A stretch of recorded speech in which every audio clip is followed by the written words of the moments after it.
நீங்கள் எதிர்பார்த்திருக்கும் முடிவை உங்களுக்கு கொடுக்கும்படிக்கு நான் உங்கள் பேரில் நினைத்திருக்கிற நினைவுகள் அறிவேன் என்று கர்த்தர் சொல்லுகிறார். அவைகள் தீமைக்கல்ல, சமாதானத்துக்கு ஏதுவான நினைவுகளே. நன்மை வரும் என்று சந்தோஷமாய் எதிர்பாருங்கள் என்ற தலைப்பில் அப்படியே பார்த்து வருகிறோம். நன்மை வருமா? சந்தேகமாக சொல்கிறீங்க. நன்மை வருமா? ஏன் நன்மை வரும்னா, கர்த்தர் நல்லவர். அவர் மனுஷனுக்காக எல்லாத்தையுமே பார்த்து பார்த்து ரசித்து உண்டாக்குனார் பாருங்க. மனுஷன் நல்லா இருக்கணும், அதுதான் தேவனுடைய நோக்கமே. இதை நீங்கள் ஆதியாகமத்திலேருந்து வெளிப்படுத்தின விசேஷம் வரையும் வாசிக்கலாம். மனுஷன் நல்லா இருக்கணும். அவன் ஆவியில், அவன் ஆத்மாவில், அவன் சரீரத்தில், பொருளாதாரத்தில், சுகத்தில், வெற்றியில், எல்லாத்துலேயும் மனுஷன் நல்லா இருக்கணும். அது தேவனுடைய ஒரு பெரிய அன்பு பாருங்கள். அதனால தான் தேவன் மனுஷன் அப்படி உண்டாக்குனார். அவனுக்கு சில விஷயங்களை அவன் ருசிக்கணுன்னே அவனை உண்டாக்குனார். இப்படி சாப்பிட்ணும், இப்படி இருக்கட்டும், ரசிக்கட்டும், வாழ்க்கையை நல்லா வச்சுருக்கட்டும், அவன் அருமையான வகையில் அவன் இருக்கணும்னு உண்டாக்குனார் பாருங்க. எனக்கு இந்த லிச்சி பழமே பிடிக்காது. சின்ன வயசுலேருந்தே அது என்னன்னு தெரில. அந்த பழத்தை பார்த்தாவே சகப்பாருங்க. ஆனால் மேலே அது முள்ளாக இருக்கிறதுனால சாப்பிட்டதும் கிடையாது, நான் அது ஒன்றும் அவ்வளோ டேஸ்ட் பண்ணதும் கிடையாது பாருங்க. 40 வயசு ஆகிப்போச்சு. என் பையனுக்கு 9 வயசு தான். அவன் திடீர்னு இந்த லிச்சி ஜூஸ் வாங்கன்னா நான் சொன்னேன், அது எப்படி இருக்குன்னே தெரியாது, வேணாம், நல்லா இருக்குமான்னு தெரில, உங்களுக்கு தெரியாது, ரொம்ப சூப்பராக இருக்கும், நீங்கள் வாங்க அப்படின்னா. நம்மளே சாப்பிட்லையே, இவன் எப்போ சாப்பிட்டான், யாரோ அப்படியே ஒரு அறிவு ஸ்கூல் ரீதியாக எங்கேயோ சாப்பிட்டுக்கிட்டு வந்திருக்கிறான் வைங்க. சரி, அந்த லிச்சி ஜூஸை வாங்கி ஃப்ரிட்ஜில் வச்சு எடுத்து குடித்த மாதிரி ரொம்ப டேஸ்ட்டாக இருந்துச்சு. அவன் சொன்னான், இல்லைப்பா இது ரொம்ப ஹெல்த்தி, இது நீங்கள் சாப்பிட்டீங்கன்னா உங்களுக்கு ரொம்ப நல்லாயிருக்கும். அப்படியாப்பா, ரொம்ப சந்தோஷம். பாருங்கள், அந்த பழம் நல்ல பழம், ஆனால் நான் அது ருசிதே கிடையாது. அது ருசி பார்த்ததே கிடையாது. அது ருசி பார்க்காதனால நான் என்ன நினச்சேன், அந்த பழம் எப்படி இருக்குமோ, எதுக்கு நம்ம வேணாம் அப்படின்னு நம்ம நினச்சிட்டோம் பாருங்கள். நானும் உங்களுக்கு சொன்னோம், அந்த காலை வேலையில் கர்த்தர் நல்லவர், அவரை ருசித்து பார்க்கணும் பாருங்கள், அவர் அனுபவிக்கணும் வாழ்க்கையில். சில நேரத்தில் நம்ம அதை ருசி பார்க்க மாட்டோம். சில விஷயம் நமக்கு புரியாது. அதனால நம்ம என்ன நினைப்போம்னா, அது நல்லா இருக்காது, வேண்டாம் அப்படின்னு நம்ம நினச்சிருவோம். இல்லை, தேவன் நமக்காகவே எல்லாவற்றையுமே ரசித்து ருசித்து உண்டாக்குனார். சொல்லுங்க, ரசித்து ருசித்து. ரசனை இல்லைன்னு வச்சுங்களேன், இந்த உலகத்தை நீங்கள் பார்க்கவே முடியாது. கர்த்தருக்கு ஒரு ரசனையே இல்லைங்க, ஏதோ உண்டாக்கிட்டார் அப்படின்னா இந்த உலகத்தை நம்மளால பார்க்கவே முடியாது. கர்த்தர் நல்ல ரசனை உள்ள ஒரு தேவன், ரசிச்சார், எல்லாத்தையுமே ரசித்து உண்டாக்குனார். ஒரு இயற்கை, நம்ம சாப்பிட்ற சாப்பாடு, இன்னைக்கு இருக்கிற இந்த பூமி, நம்ம உடுத்துற உடை, நம்ம பார்க்கிற பறவைகள், இது எல்லாமே ரசிச்சாருங்க. அவர் ரசித்து மனுஷனுக்காக உண்டாக்குனார். இப்போ மனுஷனை பார்த்து சொல்றாரு, இதெல்லாம் நீ ஆண்டுகோள் அனுபவின்னு சொல்லி அவனை ஆசீர்வதிக்கிறாரு. அப்போ தேவனுடைய நல்ல எண்ணத்தை நீங்கள் புரிஞ்சுக்கணும். இதில் எந்த சந்தேகமே வரக்கூடாது. எனக்கு நன்மை நடக்குமா நடக்காதான்ற அந்த கேள்விக்கே நம்ம என்ன பண்ணக்கூடாது, இடமே கொடுக்கக்கூடாது. கர்த்தர் எனக்கு நன்மை செய்ய வல்லவராக இருக்கிறார். எத்தனை பேர் விசுவாசிக்கிறீங்க? அப்போ நன்மை வருமா? வரும். ஒவ்வொரு நாளும் எதிர்பார்க்கணும், கர்த்தர் எனக்கு நன்மை செய்ய வல்லவராக இருக்கிறார். சமீபத்தில் தம்பிகிட்ட பேசியிருந்தேன் பாருங்க. தம்பி சொன்னான், ஒரே ஒரு வார்த்தை தான் சொன்னான், ரொம்ப நல்லா சொன்னான் பாருங்க. பாஸ்டர், இவ்வளோ செகண்ட் இயர் தான் படிக்கிற, அப்படி என் வாழ்க்கையில் நடந்த இவ்வளோ காலம் நான் கடந்து வந்த வாழ்க்கை, செகண்ட் இயர் காலேஜ் தான் படிக்கிற சொல்கிறார், இவ்வளோ நாள் கடந்து வந்த எல்லாத்தையும் நான் பார்த்துட்டேன், எதெல்லாம் என் வாழ்க்கையில் கடந்து வந்தோம் அது எல்லாத்தையும் கர்த்தர் ஒரு பாக்ஸில் நன்மையாக என் கையில் கொடுத்துட்டாருன்றார். அதே மாதிரி விசுவாசிக்கிறீங்க. அப்போ நம்ம வாழ்க்கையில் பாருங்க, நம்ம நிறைய காரியத்தை கடந்து வரலாம். கசப்புகளை கடந்து வரலாம், பிரச்சனைகளை கடந்து வரலாம், சோதனைகளை கடந்து வரலாம், வெறுமையை கடந்து வரலாம், போராட்டங்களை கடந்து வரலாம், நிறைய விஷயங்களை நீங்க கடந்து வரலாம். ஆனா கர்த்தர்கிட்ட நீங்க எதிர்பார்க்கும் போது, நீங்க கடந்து வந்த அனுபவத்தை எதிர்பார்க்காதீங்க, கர்த்தர் எனக்காக நன்மையை செய்வார்ன்றதை எதிர்பாருங்க. எத்தனை பேர் விசுவாசிக்கிறீங்க? சொல்லுங்க, நன்மை வரும். பக்கத்தில் பார்த்து சொல்லுங்க, நன்மை நிச்சயமா வரும். ஏமே விசுவாசிக்கிறீங்களா? நான் பாஸ், நீங்களும் இதே காலையில் இருந்து பேசுறீங்க, ஒன்றும் வர மாதிரியே தெரியல. எங்களுக்கு வரும். நான் சொல்றேன், நிச்சயமா சொல்றேன், இருக்கிற ஒவ்வொருத்தருடைய வாழ்க்கையிலையும் கர்த்தர் நன்மை செய்ய வல்லவராக இருக்கிறார். பொறுமையா இருங்க. கர்த்தர் காரியத்தை செய்கிறவர் என்ன பண்ணுங்க, பொறுமையா இருங்க. கர்த்தர் செய்கிற நன்மைகள் ஏராளம் தாராளமாக இருக்கும். அது ஏதோ ஒரு KFC சிக்கன் மாதிரி இல்லை, போனவொன்னே அடுப்பில் போட்டு கையில் கொடுத்துறதுக்கு. கர்த்தர் நன்மையை செய்தார்னா தலைமுறையாக அதை பார்க்கணும். கர்த்தர் அப்படிப்பட்ட நன்மை செய்ய வல்லவராக இருக்கிறார். எத்தனை பேர் விசுவாசிக்கிறீங்க? சொல்லுங்க, தலைமுறையாக. அவரோட வருகை தாமதமாச்சுன்னா உங்கள் சந்ததி இந்த பூமியில் கர்த்தர் நிற்க வைக்கிற அளவுக்கு உங்களுக்கு செய்கிற நன்மை அவனை தொடர்ந்து போகணும். அதே மாதிரி விசுவாசிக்கிறீங்க? அப்போ நன்மை வருமா? சொல்லுங்கள், நன்மை வருமா? அப்போ கூட சவுண்டு சரியாக வர மாட்டேங்குது. சவுண்டு நல்லா வந்தால் நன்மை நல்லா வரும். நன்மை வருமா? இப்போ கொஞ்சம் சவுண்ட் எக்ஸ்ட்ரா வருது. நன்மை வருமா? இன்னும் கொஞ்சம் ஜாஸ்தி வருது பாருங்க. நன்மை வரும், நிச்சயமாக வரும். நான் சொல்கிறேன், யோசிக்காதீங்க, நிச்சயமாக வரும். அப்போ கர்த்தர் நமக்கு நன்மை செய்தா உண்டாக்குனார். ஆனால் நம்ம இந்த பூமியில் இருக்கிறோன்றதை மறந்துடாதீங்க. நான் சொன்னேன் இல்லைங்களா, இந்த பிரச்சனைகள் சோதனைகள் காலம்லாம் வரும்போது நம்ம கேள்வியாக மாறிடும்.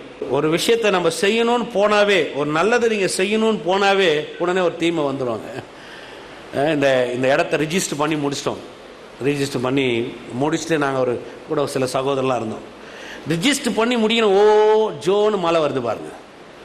சரி, ரிஜிஸ்டர் பண்ணி முடிச்சிட்டோமே, ஒரு லேண்டுக்கு போய் ஜாம் பண்ணலான்னு ஒரு 4-5 சகோதரில் கூட்டின்னு, இருட்டு ஒன்றுமே கிடையாது பாருங்க. வந்து அப்போ காம்பவுண்ட் மட்டும் கட்டிட்டேன் ரிஜிஸ்டர் பண்ணுறதுக்கு முன்னாடி. ஆனால் காம்பவுண்டுக்குள்ளே கால் வைக்கிறேன், ஒரு பிரதர் அப்படியே சேத்துல மாட்டிக்கினார் பாருங்க. அது சொன்னார், இந்த இடத்துல நம்ம சர்ச்சை காட்ட போகிறோம். அப்போ தான் நினச்சேன், இப்போ தான் ரிஜிஸ்டர் பண்ணிட்டு வந்தேன், இந்த மாதிரி வாயை தரகிறான் பாருங்க. நம்ம எப்போ நன்மை வரும்னு அப்படி காலில் வைக்கிறோமோ அப்போ தான் ஒரு சேர் அங்கே இருக்கும் நமக்காக. வராதுன்றதை காட்டுறதுக்காகவே நிறைய காரியங்கள் நடக்கும். இந்த பூமி அந்த மாதிரி, அது நம்ம ஒரு நாள் மாற்றவே முடியாது. ஆனால் நம்ம கர்த்தரை நம்புகிறோம். கர்த்தரை நம்ம நம்பும் போது பாருங்க, அந்த காரியமே, அதாவது எது நன்மை வராதுன்னு சொல்றோமோ அதையே நமக்கு நன்மை தர காரியமா கர்த்தர் மாத்திடுறாரு. எந்த மாதிரி விசுவாசிக்கிறீங்க பாருங்க. அந்த யோபின் மனைவி நீங்க எடுத்துங்களேன், கேவலமா திட்டினா, இன்னும் நீ உயிரோட வாழணுமா, தேவனை தூசித்து ஜீவனை குடியா, செத்து போயிரியா அப்படின்னா, அவ்வளோ அவளுக்குள்ள ஒரு கோபம், ஒரு ஆதங்கம். இன்னும் நீ வாழணுமா, செத்து போயிரு. ஆனா அந்த மனைவி கிட்ட தான் திரும்ப 10 புள்ளியை கர்த்தர் பெத்த வச்சாரு. யோபுக்கு இன்னொரு பொண்டாட்டியை கொடுத்துட்டாரா? பைபிள் சரியா வாசிச்சலாம், நான் ஏதாவது தப்பா வாசிச்சேன்னா நீங்களாம் முறைகிறத பார்த்தா எனக்கு தப்பா இருக்கு. அதே மனைவி கையில 7 மகனையும் பெத்தான், திருப்பி 3 மகளையும் பெத்தான். வேதம் சொல்லுதுங்க, யோபுவினுடைய குமார்த்தைகளை போல சௌந்தரியம் உள்ளவர்கள் இந்த பூமியில ஒருத்தரும் இல்லை. எந்த மனைவி நன்மை இல்லாத மாதிரி தெரிஞ்சா அதே மனைவியை கொண்டு 10 பிள்ளைகளை கத்த பெருக்கும்படி கிரியை செய்தார். எத்தனை பேர் விசுவாசிக்கிறீங்க? அப்ப நன்மை இல்லைன்னு பார்க்காதீங்க. நம்ம பார்க்கும்போது சில நன்மை இல்லைங்க, இது நன்மை இல்லைங்க. யார் சொன்னது உங்களுக்கு நன்மை இல்லைன்னு? கர்த்தர் நன்மை வரும்படி செய்ய வல்லவரா இருக்கிறார். எத்தனை பேர் விசுவாசிக்கிறீங்க? சொல்லுங்க, நன்மை வரும். பக்கத்துல மனைவி இருந்தா பார்த்து சொல்லுங்க, நன்மை வரும் உங்ககிட்ட. கோவமா சொல்றீங்களா என்ன? கூட்டணும் இல்லைன்னா வீட்டில் போயாவது கூப்பிட்டு சொல்லுங்க, வா நன்மை வரும். நீ கர்த்தர் அப்படி செய்ய வல்லவரா இருக்கிறார். அல்லேலூயா. அப்ப பாருங்க, தேவன் எல்லாவற்றுக்கும் மேலானவர். அது முதல்ல நம்ம விளங்கிக்கணும். சர்வஞானி, சர்வ வல்லவர், அவர் ஆதி. அவர்கிட்ட தான் எல்லாமே புறப்பட்டது. அவருக்கு எல்லாமே தெரியும். அவரால் தெரியாது ஒண்ணுமே இல்லை. இது அவருக்கு தெரியாதுன்னு நீங்க சொல்லவே முடியாது. அதனாலதான் பாருங்க, ஆதாம் பாவம் பண்ணிட்ட உடனே நீ பாவம் பண்ணுவே நான் நினைக்கவே இல்லை ஆதாமே அப்படின்னு அவர் சொல்லவே கிடையாது. அவர் ஒன்னே ஒன்று சொன்னார், நான் புசிக்க வேண்டாம் என கனியை நீ புசிச்சாயான்னு கேட்டாரே தவிர நீ பாவம் பண்ணுவ நான் நினைச்சே பார்க்கலையே, சே நீ இப்படி பண்ணிட்டியே. அது மனுஷன் சொல்ற வார்த்தை. நம்ம மனுஷன்லாம் சொல்லுவோம் பாத்தீங்களா, நான் நினைச்சே பார்க்கலையே, நீயா இப்படி எனக்கு பண்ணுவேன், நான் என்னை கூட பார்க்கலையே. ஆமா, அவன் மனுஷன் அப்படிதான் பண்ணுவான். ஆனா கர்த்தர் அப்படி இல்லை. கர்த்தர் அப்படியே ஷாக்கா இல்லை. ஆதாம் பழம் சாப்பிட்ட உடனே அப்படியே நெஞ்சு வெடிச்சு, ஆதாமே நீ இப்படி என் சிருஷ்டிப்புக்கே துரோகம் பண்ணிட்டியா அப்படின்லாம் கர்த்தர் நெஞ்சு பூச்சிக்கல. அப்படி ஹார்ட் அட்டாக் வர மாதிரி அந்த ஸ்ரீனே அங்க கிடையாது. அவர் எல்லாத்தையும் அறிந்திருக்கிறார். எஸ், உனக்காக நான் ஒரு பதிலை வச்சிருக்கிறேன், அந்த பதில் என் குமாரன். எந்த மாதிரி விசுவாசிக்கிறீங்க? அதான் எல்லாத்தையும் அறிந்திருக்கிறவர். எல்லாத்தையும் அறிந்திருக்கிறோம்னா என்னன்னா, அவருக்கு தெரியாத ஒண்ணுமே கிடையாது. அப்படி புரிஞ்சுக்கணும். முதல்ல நல்லா விளங்கிக்கணும் பாருங்க. அவருக்கு தெரியாதது ஒண்ணுமே இல்லை. அப்ப நம்ம வாழ்க்கைய துவக்கத்திலிருந்து முடிவு வரையும் அவருக்கு தெரியுமா தெரியாதா? அப்ப எல்லாத்தையும் அறிந்திருக்கிறவர் என் கூட இருக்கிறார். இப்ப இதுக்காகவே ஒரு காரியத்தை வச்சிருக்கிறார். அதுக்கு பேர் தான் தேவ பிரசனம். இந்த தேவ பிரசனம்ன்றது என்ன அப்படின்னு பாத்தீங்கன்னா, எப்பெல்லாம் இந்த பிரசனத்துக்குள்ள வரணும், அப்போ அந்த பிரசனத்தின் வாயிலாக ஒரு பரிமாற்றத்தை கர்த்தர் எனக்கு ஏற்படுத்துறார். இப்ப நான் சொன்னேன் இல்லைங்களா, பிரசனத்தை குறித்து அறிஞ்சுக்கிறது வேற, பிரசனத்தை ருசி பார்க்கறது வேற. லிச்சி பழம் இருக்குன்னு எனக்கு தெரியும், ஆனா லிச்சி பழம் ருசியா இருக்குன்னு எனக்கு எத்தனை வருஷம் ஆகி போச்சு சொல்லுங்க? எத்தனை வருஷம் ஆகி போச்சு? 40 வயசாகி எனக்குள்ள இருந்து ஒரு புள்ள வெளியில பிறந்து அது ருசி பார்த்து அது எனக்கு சொல்லி தருது, அது நீ சாப்பிட்டு அது நல்லா இருக்கும். யோசிச்சு பாருங்க. இது தப்பு யாருக்கிட்ட? எல்லாம் கோபமாகறீங்க, என்ன விஷயம்னு எனக்கும் புரியல. தப்பு யாருக்கிட்டங்க?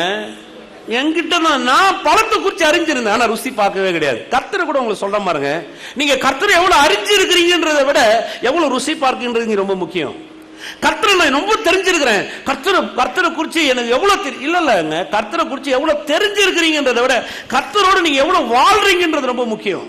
இது நம்ம தேவனோட வாழ்ற அந்த வாழ்க்கை ஒரு எக்ஸ்பீரியன்ஸ்.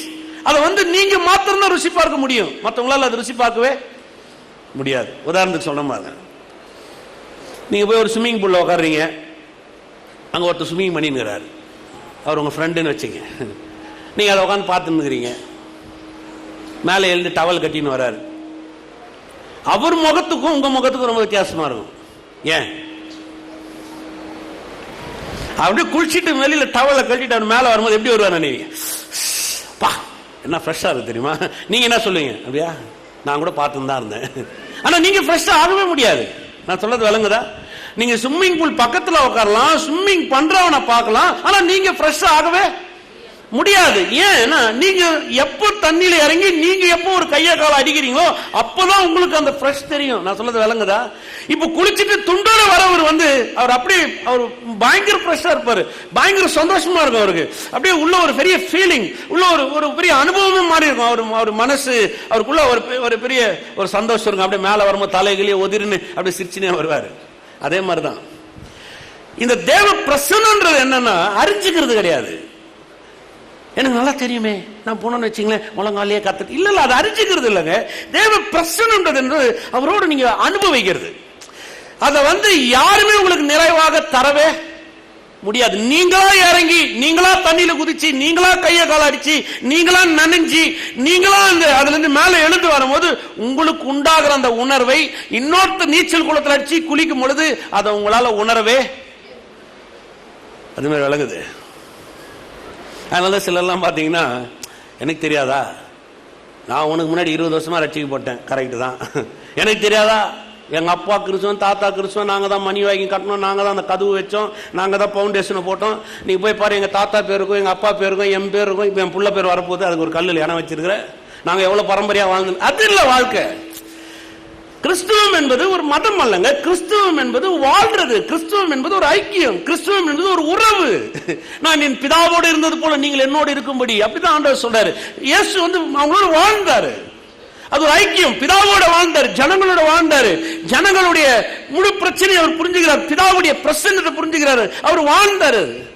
அதுதான் நம்மளையும் சொல்றாரு. தேவ பிரசன்னன்றது என்னன்னா நம்ம வாழ்றது, எக்ஸ்பீரியன்ஸ், ருசி பார்க்கிறது. அது எத்தனை விசுவாசிக்கிறீங்க? இது ஒவ்வொரு கிறிஸ்தவனுக்கும் ரொம்ப முக்கியம். இதனாலதான் மறுபிறப்புன்ற வார்த்தை வருது, பார்ன் அகெயின்.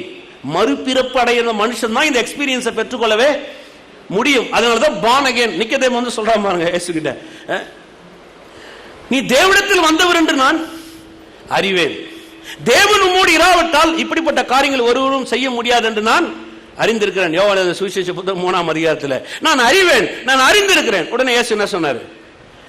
நீ மறுபடியும் பெறாவிட்டால் தேவனுடைய ராஜ்யத்தை காண மாட்டா என்று நான் உனக்கு சொல்லுகிறேன். உடனே அவர் கேட்கிறார், மறுபடியும் எப்படி பிறகுறது? நான் எப்படி திரும்ப சின்ன புள்ளையாகி திருப்பி எங்க அம்மா வயிற்றுக்குள்ள போய் எப்படி நான் பிறகுறது? அப்பதான் சொல்றாரு, எவ்வளவு அருமையான வார்த்தையை சொல்வார் தெரியுமா? யூதர்களில் நீ ஞானியா இருக்கிற, ஆனா இதை நீ அறியாம இருக்கிறீ. ஒரு எக்ஸ்பீரியன்ஸ் வேணும். கிறிஸ்துவ வாழ்க்கைன்றது என்ன? இயேசு மரத்துல தொங்கினார், அவர் எனக்காக சாபமானார், பாவமானார், அவர் எனக்காக எல்லாத்தையும் சுமந்து தீர்த்தார். அது அறிவு கிடையாது, அது எக்ஸ்பீரியன்ஸ் ஆகணும், அனுபவிக்கணும். எப்படி என் வாழ்க்கையில நோயை கர்த்தர் சுமந்து தீர்த்தார், அனுபவிச்சு காமிக்கணும். எப்படி என் வாழ்க்கையில தரித்திரங்களை சுமந்து தீர்த்தார், அனுபவிக்கணும். எக்ஸ்பீரியன்ஸ் வேணும். இந்த கல்வாரி சிலையில அவர் மரிச்சதை என் வாழ்க்கையில் அப்படியே வெளியரங்கமாகணும். அந்த அளவுக்கு அதுல ஒரு எக்ஸ்பீரியன்ஸ் வரணும். அதுக்கு பேர் தான் தேவ பிரசன்னம். எத்தனை பேர் விசுவாசிக்கிறீங்க? ஏமே பக்கத்துல வா சொல்லுங்க, தேவனை அனுபவிங்க. இப்போ இது இந்த ஆவிக்குரிய வாழ்க்கையில கூட நம்ம ரட்சிக்கு போட்டுருவோம், கோயிலுக்கு போவோம், எல்லாம் செய்வோம்.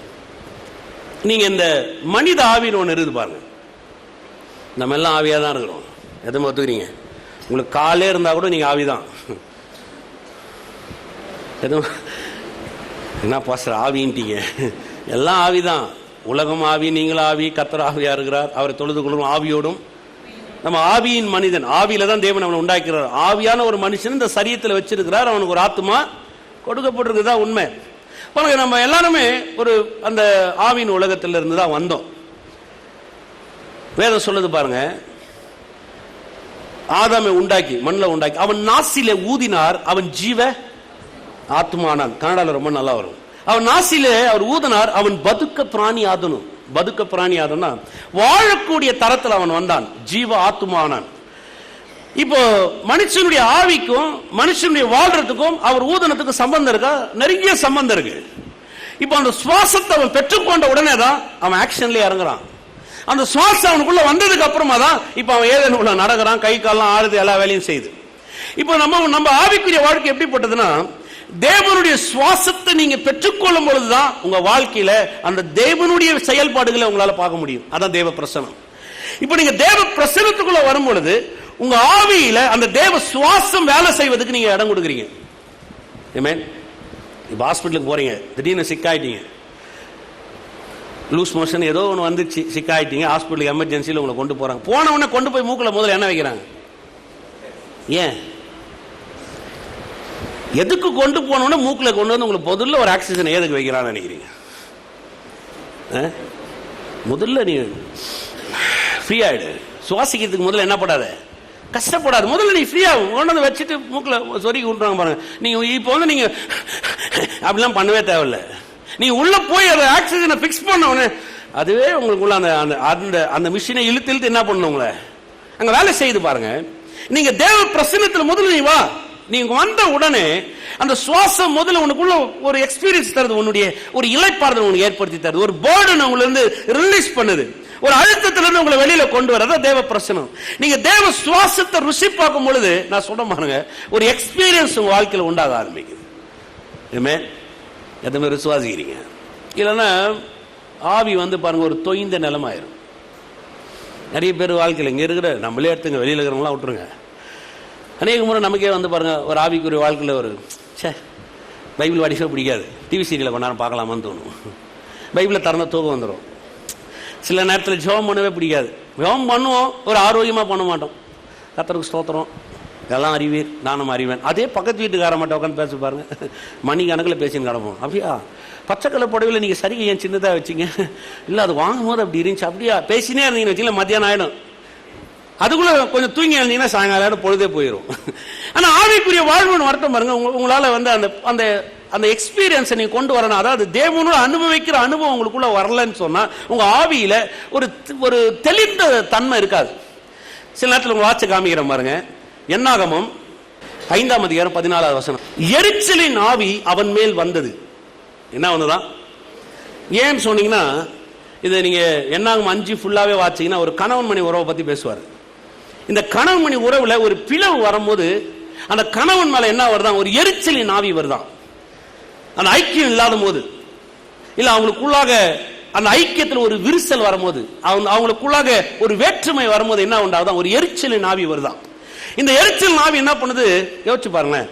ஒரு கணவன் மனைவி அதிலே எடுத்துங்க, ஒரு கணவன் மனைவி வாழ்க்கையில ஒரு பிரிவினை, அவங்களுக்குள்ளாக ஒரு பிளவு ஏதோ வரும்போது உள்ள ஒரு கணவன் மேல ஒரு எரிச்சல் வந்துருச்சுன்னு வைங்க, அந்த குடும்பம் எப்படி இருக்கும் நீங்க நினைக்கிறீங்க? நீங்களே சொல்லுங்க, எரிச்சல் வந்தா எப்படி இருக்கும்னு நினைக்கிறீங்க? எதுவுமே பிடிக்காதுங்க, வீட்டுக்கு வரத்துக்கே பிடிக்காது, மனைவியை பார்த்தாவே பிடிக்காது, மனைவிக்கு கணவனை பார்த்தாவே பிடிக்காது, பிள்ளைங்களை பார்த்தாவே பிடிக்காது, வேலைக்கு போறதுக்கே பிடிக்காது, யார்கிட்ட பேசவும் பிடிக்காது. எரிச்சலின் ஆவி எப்படிப்பட்டதுன்னு சொன்னா நம்மளை வேறுபடுத்தி காமிக்குது. வேதம் சொல்லுது பாருங்க எவ்வளவு அருமையா, எரிச்சலின் ஆவி அவன் மேல் வந்தது. அப்போ ஒரு ட்ரைனஸ் உங்க வாழ்க்கையில நீங்க இந்த தேவ பிரசன்னத்தில் இருந்தோ இல்ல தேவனுடைய வாழ்க்கையிலயோ அது சரியான கவனத்தை செலுத்தாம நீங்க போகும்போது, அந்த அந்த சரியான எண்ணங்களுக்குள்ளாக நீங்க வராத இருக்கும் பொழுது ஒரு எரிச்சல் நமக்குள்ள தானாவே வந்துடும்.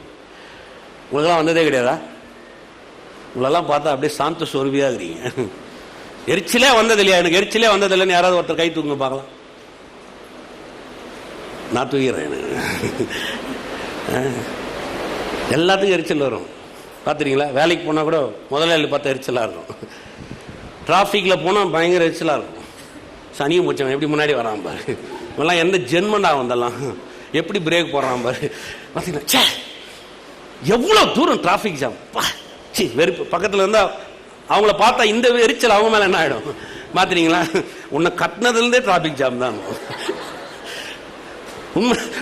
எரிச்சல் அப்படியே அந்த நேரத்தில் பசங்க வந்து அப்பாண்ணா இந்த சொல்லு, எரிச்சலின் ஆவி வருதா வரலையா சொல்லுங்க, வருதா வரலையா? உங்களுக்கு வந்ததே கிடையாதா? நான் ரட்சிக்கப்பட்டவங்கள நம்ம சபை காம்பவுண்டுக்குள்ள மட்டும் பேசுறேன், வெளியில இருக்கிறவங்களெல்லாம் நான் எடுக்கல, நல்லா ஞாபகம் வச்சுங்க. எரிச்சல் வந்ததே இல்லையா? ஏன் வருது? ஏன்? நம்முடைய ஆவி அந்த உலர்ந்த நிலைமையில் இருக்குதுன்றதை நீங்க விளங்கிக்கலாம். உங்க ஆவியில ஒரு அந்த ஈரப்பதம் இல்லைன்றதை நீங்க விளங்கிக்கலாம். அந்த ட்ரைனஸ் உங்களுக்குள்ள இருக்கிற அந்த வெறுமை இந்த எரிச்சல் என்ன பண்ணுது? அதிகரிக்குது. இந்த எரிச்சல் அதிகமாகும் போது நீங்களே யோசிச்சு பாருங்க, வாழ்க்கை எப்படி இருக்கும் நீங்க நினைக்கிறீங்க? வேலைக்கு போறீங்க, முதலாளி பார்த்தா எரிச்சல், வேலை செய்யவே பிடிக்கல, ஆனா செஞ்சுதான் ஆகணும், தலையெழுத்து, மாசானா வாடகை கொடுக்கணும், பீஸ் கட்டணும், இஎம்ஐ வரும், அது வரும், இவன் தொல்லை வர, எரிச்சல். ஆனா அந்த இடத்துல உங்களுக்கு ஆசீர்வாதம் வரவே வர. பார்த்துறீங்களா? எதுவுமே ஒத்துக்கிறீங்க? உடனே சொல்லுவோம், ஆண்டவரே உமக்கு சோத்திரம், ஆண்டவரே உமக்கு சோத்திரம், ஆண்டவரே இவனை எப்படியாச்சும் கொன்றுங்க. கத்தர் என்ன பெரிய அடியால் நினைச்சிட்டீங்களா? அப்படி கொல்லணும்னு நினைச்சா கத்தர் கத்தியோடு நின்று, இந்த மகனே உனக்கு எரிச்சல கதை கொல்லணும்னு நினைச்சிருந்தா இன்னைக்கு டிராபிக் ஜாம்ல பாதி பேர் உயிரோடு இருந்திருக்க மாட்டான். அவன் அவனுக்காக இறங்கி கத்தியை வச்சு தேவ தூதல் உருவின வாளோட 1,70,000 பேரை கொன்ன மாதிரி கொன்னு இருந்தா நம்ம எரிச்சல் எல்லாம் கேட்டு வாழ்க்கை என்ன ஆகும் நினைக்கிறீங்க? எரிச்சல்ன்றது வந்து ஒரு நல்ல ஒரு ஆவிக்குரிய வாழ்வு கிடையாது பாருங்க. இப்ப இந்த எரிச்சல் வந்துட்டாவே வாழ்க்கை நாசனம். ஏன் வருது எரிச்சல்? ஏன் வருதுன்னா என் ஆவியில, மனுஷ ஆவியில சொல்றேன், மனுஷ ஆவியில அந்த ட்ரைனஸ் வரும்போது தானா இந்த எரிச்சல் ஆவி அவன் மேல வந்துடுது. ஏமே பாஸ்டா பார்த்தா கூட எரியும். நாள் எப்போ பார்த்தாலும் மைக்கை போட்டு சூட்டை போட்டு மேலே நின்று தேவையில்லாத வள வள வளன்னு பேசினே மணி வேறு 10 ஆயிடுச்சு, முடிக்கவும் மாட்டார் இவரு. இவர்கிட்ட பேசினாலும் பிரச்சனை, எப்போ பார்த்தாலும் கர்த்தர் நல்லவர், கர்த்தர் நல்லவர், கர்த்தர் நல்லவர். என்ன நல்லவர்? எவ்வளோ பிரச்சனை எனக்கு இருக்குது. இவர் நல்லவர் நல்லவர்னா அவர் நல்லா செஞ்சிருவார். எரிச்சல். நான் சொல்ல, எரிச்சல் இருந்தால் எதுவுமே நம்மளால கேட்கவே முடியாது. எவ்வளோ பெரிய வேலை பாருங்க. எரிச்சல் ஆவி ஏன் வருது? ஆண்டவர் சொல்றாரு, அப்படி ஒரு புருஷனுக்கு அந்த மனைவி மேல ஒரு எரிச்சல் ஆவி வந்துருச்சுன்னா ஆண்டவர் சொல்றாரு, ஒரு காணிக்கை எடுத்துன்னு போக சொல்றாரு. அதை எடுத்துன்னு நேரா போய் அந்த ஆசாரியன் கிட்ட கொடுக்க சொல்றாரு. கொடுத்துட்டு அந்த ஆசாரியன் கிட்ட அதுக்கான ஒரு வழிமுறைகளை சொல்றாரு. நீ போய் வாங்க, எனக்கு நேரம் இல்லை, அதை போய் தகனிக்க கடவாய், அதை தண்ணியில ஊட்ட கடவாய், அதை தூக்கி அவனை குடிக்க கொடுக்க, அது எரிச்சல் முதல்ல நீக்குன்றாரு. அது வந்து முதல்ல அது வெளியேற்றின் அதுக்கு ஒரு ஆசாரியனே வைக்கிறாருங்க. ஆசாரியன் போய் அதை போய் டீல் பண்ண சொல்றாரு. எவ்வளவு பெரிய நல்ல கர்த்தர் பாருங்க. ஏமே எத்தனை பேர் விசுவாசிக்கிறீங்க? நான் உங்களுக்கு சொல்றேன் பாருங்க, உங்க வாழ்க்கையில கூட இந்த எரிச்சல் வர்றதுக்கு காரணம் என்னன்னா இந்த ட்ரைனஸ். இதை போக்குற ஒரே ஒரு ஆசாரியன் கர்த்தராகிய இயேசு கிறிஸ்து மாத்திரமே. எத்தனை பேர் விசுவாசிக்கிறீங்க? இல்ல பாஸ்டர், நான் போய் மெடிடேஷன்ல உட்காந்தேன்னா 10 நிமிஷம் நல்லா இருப்பேன், 16 நிமிஷம் மெடிடேட் பண்ணலான்னா திரும்ப எரிச்சல் வந்துடுவாங்க. அது வந்து எப்படின்னா பெயின் ரிலீஃப் மாதிரி. மாத்திரையை தூக்கி வாயில போட்டீங்கன்னா வலி போயிடும், ஆனா வலி இருக்கும். எதுவுமே தெரியும். பெயின் கில்லர்னு சொல்றோம். அதுக்கு என்ன அர்த்தம்? வலி உங்ககிட்ட இருந்து நீக்கலங்க, அந்த வலியை உங்ககிட்ட இருந்து ஒரு நிவாரணம் தெரியுதான, அந்த வலி உங்க சரீரத்திலேயே இருக்குது. அந்த வலியை நீங்க உணர முடியாது, அதுக்கு பேர் தான் பெயின் கில்லர், வேற ஒண்ணும் கிடையாது. அந்த வலி உங்ககிட்டயே இருக்குது. அப்போ வந்து பாருங்க, இந்த உலகம் சொல்றது எல்லாமே இந்த எரிச்சலை வெளியேற்றணும், கோவத்தை எடுக்கணும், வாழ்க வளமுடன், ஒன்னும் ஆகாதுன்னு சொல்லி, இதெல்லாம் வந்து ஒரு குறிப்பிட்ட காரியம், அவ்வளவுதான். ஒரு மிருகத்தை சிறையில வச்சிருக்கிற மாதிரி, ஒரு சிங்கத்தை கூண்டுல வச்சிருக்கலாம், என்னைக்கே திறந்து கொடுத்துட்டீங்கன்னா வெளியே வந்து என்ன பண்ணும்? டெய்லி கூண்டுல வச்சுதான் என்ன பண்ணி ஆகணும், நீங்க பராமரிக்கணும். டெய்லி கூண்டுல வச்சுதான் சோறு போடணும், கூண்டுல வச்சுதான் அதை பார்த்துக்கணும், கூண்டுல வச்சுதான் எல்லாம் செய்யணும். அதுக்கு பேர் தான் உலக ரீதியா சொல்ற தியானங்கள், முறைகள், எல்லாமே வாழ்க வளமுடன், இதெல்லாம் அங்கதான் வருது. ஆனா எரிச்சலின் ஆவியை கூண்டுல வைக்கிறதுலங்க, இதை அப்படியே முழுமையா நம்ம விட்டு வெளியேற்றணும். அது ஒரே ஒருத்தராக தான் முடியும், அவர் தான் கர்த்தராகிய இயேசு கிறிஸ்து. எதுவுமே விசுவாசிக்கிறீங்க? இப்ப நீங்க தேவ பிரசன்னத்துல வரும்போது உங்க ஆவி என்ன பண்றாரு? அந்த உலர்ந்த நிலைமையில இருந்து ஈரப்பதத்தை கொண்டு வராரு. அமைதியாரு, நான் இருக்கிறேன், எல்லாம் பார்த்துக்கிறேன், எதுவுமே நீ யோசிக்காத. உங்களுக்குள்ள அந்த ஆவி, அந்த எரிச்சல் ஆவி உள்ள வருது பார்த்தீங்களா, அதை தடுக்கிறாரு. ஏமே ரொம்ப உஷாரா இருங்க. அதனாலதான் பாருங்க, நிறைய பேர் வாழ்க்கையில் நீங்க நினைக்கலாம், எனக்கு இதெல்லாம் சரி கிடையாது, இதெல்லாம் சரி கிடையாது. இல்ல நீங்க சரியில்லை, இன்னும் நீங்க கர்த்தர்கிட்ட போய் நீ சரியா உட்காரல. அதனாலதான் உனக்கு பார்த்தா, யாரை பார்த்தாலும் உனக்கு என்னவா இருக்குது? நீ கர்த்தர்கிட்ட சரியா போய் உட்கார்ந்து யாரை பார்த்தாலும் உனக்கு எரிச்சல் வரவே, சூழ்நிலை ரொம்ப மோசமா இருந்தா கூட உனக்கு எரிச்சல் வரவே அப்போ உனக்கு எரிச்சல் வருதுன்னா காரணம் என்ன? நான் போய் உட்கார்ந்து தேவனோட உட்கார்ந்து எனக்குள்ள இருக்கிற ஒரு மனித ஆவிய, எனக்குள்ள அந்த உலர்ந்த தன்மையை அதை டீல் பண்ணி அதை சரியாக்கி ஒரு சுவாசத்தை நான் உள்ள கொண்டு வந்து அந்த ஆக்டிவ்ல கொண்டு வரப்பாரு. அதான் தேவ பிரசனம். இதை யாருமே உங்களுக்கு செய்ய முடியாது. அதை நீங்க மாத்திரம் தான் உங்களுக்காக மாற்றிக்கொள்ள முடியும். ஏமே, தட்டு நிறைய சோறு போடலாம், வாயில கூட எடுத்து வைக்கலாம், மென்னு முழுங்குறது யாருடைய வேலை? அது மாதிரிதான் இது. இது உங்களுக்குள்ளாக ஏற்படக்கூடிய ஒரு எக்ஸ்பீரியன்ஸ். இது நீங்க மாத்தணும். இது உங்களுக்குள்ள ஒரு ஜீரண சக்தி வேலை செய்யணும். உங்களுக்குள்ளாக அது சரியான ஒரு மாற்றத்தை ஏற்படுத்தி கொடுக்கும். ஏமே, அதே மாதிரி விளங்குது. ஒன்னு சொன்ன எரிச்சலின் ஆவி. ரெண்டாவது என்ன விஷயம் சொல்ல பாருங்க. 1 ராஜாக்கள் 22ஆம் அதிகாரத்துக்கு வாங்க. பிராக்டிக்கல் இதெல்லாம் நான் பேசுறதெல்லாம் பாத்தீங்கன்னா அப்படியே பெரிய சர்க்கஸ்லாம் கிடையாது. கர்த்தரோட ஒரு ருசி பாருங்க, வாழுங்க, நீங்க அனுபவிங்க உங்கள் தேவனை. அதனால அடிக்கடிக்கு சொல்லுவோம் இல்லைங்களா, ஒரு பிரசங்கியார் எல்லாத்துக்குமே உங்களுக்கு பதில் கிடையாது. ஒரு பிரசங்கியார் பரிசுத்த ஆவியானவர் கிடையாது. ஒரு பிரசங்கியார் ஒரு பிரசங்கியார், அவ்வளவுதான். பரிசுத்த ஆவியானவர் செய்யற வேலையை ஒரு பிரசங்கியார் செய்யவே முடியாது, இம்பாசிபிள். பிரசங்கியார பரிசுத்த ஆவியானவரா மாத்திராதீங்க. பரிசுத்த ஆவியானவர் செய்யறத பிரசங்கியார் செய்யணும்னு முயற்சி பட்டா கூட அது நடக்காது. அதனாலதான் ஒரு பிரசங்கியார பரிசுத்த ஆவியானவரை ஜனங்க மாத்திட்டாங்க. எதுக்கு எடுத்தாலும் பிரசங்கியார், எங்க பாஸ்டர், எங்க பாஸ்டர், எங்க பாஸ்டர், எங்க இல்ல பிரசங்கியார் தான். பரிசுத்த ஆவியானவர் அதே மாதிரி வழங்குது. உங்களுக்காக நான் டெய்லி 3 வேளை நான் சாப்பிட்டுக்கிறேங்க, நீங்க சாப்பிடாத இருங்கன்னா சும்மா இருப்பீங்களா? உங்க சாப்பாடு நானே சாப்பிட்டுக்கிறேன், நீங்க சாப்பிடவே வேணாம், அவ்வளவுதான். ஒரு நாள் அமைதியா இருப்பீங்க. ஏன் 2 வேளை தான் அமைதியா இருப்பீங்க, 3வது வேளை அவன் கிடக்குறான் வேலை வெட்டில, அதுக்கு மட்டும் கரெக்டா நமக்கு வேலை செய்யுதுல்ல. அப்ப ஒரு பிரசங்கியார பரிசுத்த ஆவியானவரை மாத்தக்கூடாது. எல்லாம் எங்களுக்கு தெரியும், அங்கதான் பெரிய தவறு நீங்க செய்றீங்க. உங்களுக்குரியதை நீங்கள் பெற்றுக்கொள்வதற்கு நீங்கள் தேவ சமூகத்தில் அணுவது உங்களுடைய உறவை மேன்மைப்படுத்தும். அவருடைய பிரசனத்தை நீங்கள் அனுபவிக்கிறதுக்கு அது இடம் கொடுக்கும். ஏமே, அதே மாதிரி விசுவாசிக்கிறீங்க. பக்கத்தில் பார்த்து சொல்லுங்க, ஆண்டவர் எக்ஸ்பீரியன்ஸ் பண்ணுங்க, நல்லா சொல்லுங்க, ருசி பாருங்க. சீரியருக்கும் இஸ்ரவேலுக்கும் ஒரு 3 வருஷம் யுத்தம் இல்லாமல் இருந்தது. திரும்ப அங்கே யுத்தம் ஸ்டார்ட் ஆக போகுது. அதனால இந்த ஆகாப் ராஜாவும் யோசபாத்தும் 2 பேரும், யோசபாத்தும் ஆகாப்பும் கூட்டா போய் அந்த பிரச்சனையை மேற்கொள்ளணும்னு நினைக்கிறாங்க. யோசபாத் யூதர்களுக்கு மட்டும் ராஜா, ஆகாப் இஸ்ரவேலுக்கு ராஜா. 11 கோத்திரத்துக்கு அவன் சேர்ந்தவன், இவன் 1 கோத்திரத்துக்கு ராஜாவா. நாடு பிளவுபட்டுச்சு. சாலமோனுக்கு அப்புறம் பிளவுபட்ட ராஜ்யத்தில் தான் இதெல்லாம் நடக்குது. இப்போ இந்த ஆகாப் இந்த யோசபாத்தை கூப்பிடும் பொழுது இந்த யோசபாத் ஒரு வார்த்தையை சொல்றார். 3வது வசனத்தை வாசிப்போம். 22ஆம் அதிகாரம் 3வது வசனம். யோசபாத்தை நோக்கி, கிளையாத்தில் உள்ள ராமோத்தின் மேல் யுத்தம் பண்ண என்னோடு கூட வருகிறீரா என்று கேட்டான். யோசபாத் இஸ்ரவேலின் ராஜாவை நோக்கி, நான் தான் நீர், என்னுடைய ஜனங்கள் உம்முடைய ஜனங்கள், என்னுடைய குதிரைகள் உம்முடைய குதிரைகள் என்றான். பின்னும் யோசபாத் இஸ்ரவேலின் ராஜாவை பார்த்து, கர்த்தருடைய வார்த்தையை இன்றைக்கு விசாரித்து அறியும் என்றான். இந்த காலத்துலலாம் யுத்தத்துக்கு போகும்போது என்ன பண்ணுவாங்கன்னா, தீர்க்கதரிசிங்கிட்ட கேட்டுன்னா போவாங்க. போகலாமா வேணாவா, நீங்க என்ன சொல்ல வரீங்க அப்படின்லாம் கேட்டு தான் போவாங்க. அதுக்காக இந்த ஆகாப் ஒரு தீர்க்கதரிசியை வச்சிருந்தான். அந்த தீர்க்கதரிசி பேர் சீதேக்கியா. 11வது வசனத்தில் நீங்க வாசிச்சீங்கன்னா அங்க வாசிக்கலாம், கேனானாவின் குமாரனாகிய சீதேக்கியா அப்படின்னு ஒரு தீர்க்கதரிசி வச்சிருந்தான். இவன் தான் இவனுக்கு எல்லா தீர்க்கதரிசியும் சொல்லுவான். 11வது வசனத்தில் சொல்றான் பாருங்க, கேனானாவின் குமாரனாகிய சீதேக்கியா தனக்கு இரும்பு கொம்புகளை உண்டாக்கி, இவைகளால் நீ சீரியரை முட்டி நிர்மூலமாக்கி போடுவீர் என்று கர்த்தர் சொல்லுகிறார் என்றான். ஒரு தீர்க்கதரிசி அவனுக்கு சொல்லிட்டான். 6வது வசனத்தை வாசி பாருங்க. அப்படி இஸ்ரவேலின் ராஜா ஏறக்குறைய 400 தீர்க்கதரிசிகளை கூட்டு வரை செய்து, நான் கீலேயாத்தில் உள்ள ராமாத்தின் மேல் யுத்தம் பண்ண போகலாமா போகலாகாதா என்று அவர்களை கேட்டதற்கு அவர்கள் போம், ஆண்டவர் ராஜாவின் கையில் ஒப்பு கொடுப்பார். பாருங்க, இந்த கேனாவின் குமாராகி சீதேக்கியாவுடைய இவங்கெல்லாம் அசிஸ்டன்ட் மாதிரி வைங்களேன். இந்த சீதேக்கு என்ன சொல்றானோ இதெல்லாம் இவங்க கேட்டுக்கோங்க. இந்த 400 தீர்க்கதரிசிகளும் ஆமா அப்படியே போகணுவான். ஆனா அது கர்த்தர் சொல்லவே கிடையாது. இது நல்லா விளங்கணும்.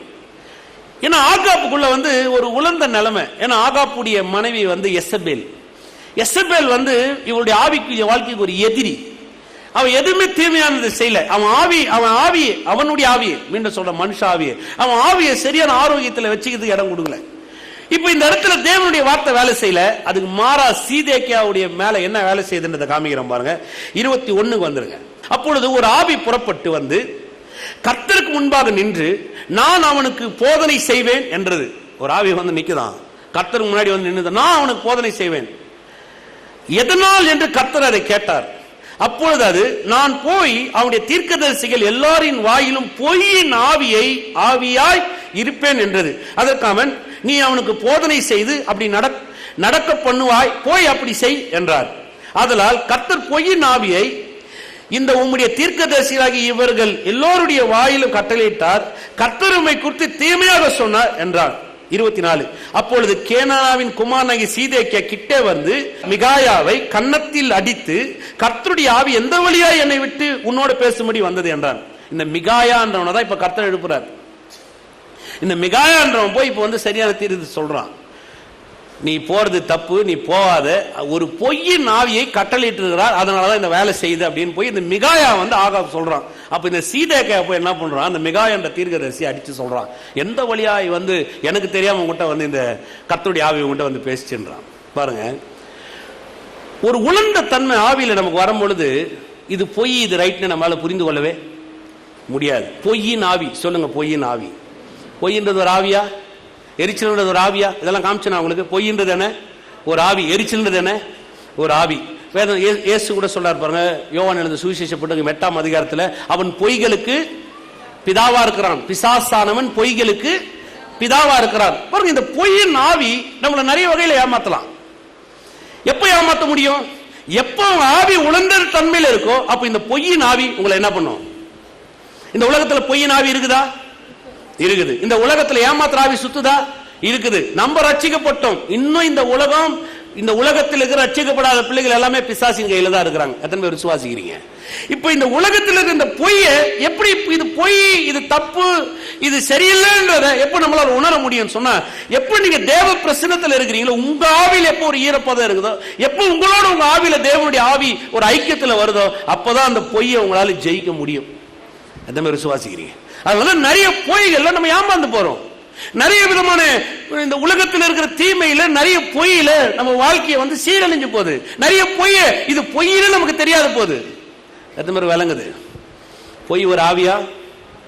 சொல்லுங்க, ஆவியா? ஆவி. அப்ப அந்த பொய்யின் ஆவி எப்படி நீங்க உங்களால பகுத்தறிய முடியும்? மண்ட அறிவுலையா? சொல்லுங்க, எப்படி? இது பொய்ன்றது ஒரு ஆவிங்க. பொய்ன்றது ஒரு அறிவு இல்ல. பொய்ன்றது என்ன? ஒரு ஆவி. அந்த பொய்யன்ற ஆவி உள்ள வந்து அவன் வேலை செய்யுது. இந்த பொய்யன்ற ஆவி எப்படி நீங்க ஜெயிக்க முடியும்னா, நீங்க முதல்ல உங்க ஆவியை தேவ பிரசன்னத்துல கொண்டு வரணும். உங்க ஆவி, மனிதன் ஆவி தேவ பிரசன்னத்துல வரும்பொழுதுதான் இந்த உலகத்தில் உங்களுக்கு எதிராக வருகிற பொய்யின் ஆவியை உங்களால ஜெயிக்க முடியும். அது மாதிரி விளங்குது. அதனாலதான் வேலை செய்யற இடத்துல நமக்கு பிரச்சனை. அதனாலதான் நம்ம வந்து இந்த உலகத்துல போகும்போது நிறைய காரியங்கள்ல நம்ம ஏமாந்துரும். அதனாலதான் நம்ம பிசினஸ்ல லாஸ். அதனாலதான் சில காரியங்கள் நம்மளால உணர முடியல. காரணம் என்ன? நம்முடைய ஆவி சரியான வகையில, வேதம் சொல்லுதுங்க, வாசிச்சு பாத்தீங்கன்னா 9 வரங்கள ஒரு வரம் இருக்குது. பகுத்தறிவின் ஆவியை தேவன் நமக்கு கொடுக்கிறாராம். என்னது? பகுத்தறிவது. பகுத்தறிகிற ஆவின்றது ஒரு வரம். பரிசுத்த ஆவி என்ன நமக்கு கொடுக்கிறார். இது பொய், இது உண்மை கிடையாது, இது நல்லது, இதை அறிந்து கொள்ளலாம், இதை பெற்றுக் கொள்ளலாம்ன்ற ஒரு வெளிப்படுத்துறாரு. அது எப்ப கிடைக்குதுன்னு சொன்னா, எப்ப நீங்க தேவ பிரசன்னத்துல வரீங்களோ, தேவ பிரசன்னத்தை எப்ப நீங்க உங்களுக்குள்ளாக அதை என்ஜாய், அதை அனுபவிக்கிறீங்களோ, அப்பதான் இது தெரியும். இது பொய், இதை நம்ம செய்யக்கூடாதுன்னு நமக்கு தெரியும். அதே மாதிரி விளங்குது. ஏன் பாஸ்டர் நடந்துச்சு? நீ உங்களுடைய எக்ஸ்பீரியன்ஸ், உங்களுடைய அனுபவத்தை நீங்க குறைக்கவே கூடாது. இது வந்து ஒரு மாறாத ஒரு சத்தியம். எத்தனை மாதிரி விசுவாசிக்கிறீங்க? ஏமே, முதலாவது சொன்னேன், தேவ பிரசன்னத்தில் நம்ம விலகும் போதோ அல்லது குறைக்கும் பொழுதோ அல்லது அதன் மேல ஒரு கவனம் செலுத்தாத போதோ, இல்லை அந்த எக்ஸ்பீரியன்ஸ் நம்ம ஏற்படுத்தாத போதோ எரிச்சலன் ஆவி. 2வது பொய்யின் ஆவி. 3வது வந்து மனசோர்வு, டிப்ரெஷன். 3வது என்ன? மனசோர்வு. நீங்க நிறைய இந்த தேவ பிரசன்னத்தெல்லாம் அலட்சியம் பண்ணி வேலை வெட்டி பிஸி இதே போயிட்டு இருப்பாங்க. மனசோர்வு நீங்களே ஆளாயிடும். மனசோர்வு என்ன தெரியுங்களா? உங்களை நீங்களே ஒரு சிறை இருப்புல கொண்டு போய் வைப்பது. அதுக்கு பேர் தான் என்னது? மனசோர்வு. டிப்ரெஸ் வரும்போது என்ன ஆகும்னா, எதுவுமே பிடிக்காது. டிப்ரெஸ் அப்படின்னும் போது என்னன்னா, நான் எதிர்பார்த்தது எனக்கு நடக்கல, நான் விரும்பினது எனக்கு கிடைக்கல, நான் யோசிச்சது எனக்கு நிறைவேறல. அப்பெல்லாம் நமக்கு என்ன வரும்? டிப்ரெஸ். ஏன் டிப்ரெஸ் வருது? இது இது நான் எதிர்பார்த்தேன், இது இது எனக்கு கிடைக்கும், இது கிடைக்கும், இது கிடைக்கும், இது கிடைக்கும், அது கிடைக்கல. உடனே நமக்கு என்ன ஆயிடும்? டிப்ரஸ். சில நேரத்தில் ஏதோ ஒரு பெரிய அச்சீவ்மெண்ட், இதை நான் செய்யணும் நினைக்கிறேன், அது கிடைக்கல. உடனே உள்ள என்ன ஆயிடும்? டிப்ரஸ். இந்த டிப்ரஸ் உள்ள வரும்போது என்ன உண்டாகுதுன்னா, நீங்களும் உங்களோட சிறையிருப்புல போயிருங்க. எனக்கு எதுவும் நடக்கல, எதுவும் ஆகல. அது காரணம் என்ன? உங்களுடைய ஆவியை முதல்ல ஒரு சரியான இடத்துக்கு நீங்க இன்னும் கொண்டு வரல. உங்களுடைய ஆவியை தேவ பிரசன்னத்துல நீங்க சரியான வகையில் கொண்டு வரணும். அப்ப கொண்டு வரும்போதுதான் இந்த மனசோர்வு உங்களால ஜெயிக்க முடியும். எதுவுமே விசுவாசிக்கிறீங்க? ரொம்ப கஷ்டம். சில நம்ம யோசிக்கிறோம் இல்லைங்களா, நம்ம நிறைய எதிர்பார்ப்போம், நிறைய காரியங்கள் நம்ம மனதில், நிறைய எண்ணங்கள் நமக்குள்ள தோணும், நிறைய விஷயங்கள் நம்ம பிளான் பண்ணுவோம். சில நடக்காது. நடக்கலன்னும் போது நமக்குள்ள டிப்ரஸ். அந்த டிப்ரஸ் வரும்போது என்ன உண்டாகும்னா, உங்க விசுவாசம் உங்களுக்கு தோத்துரும்.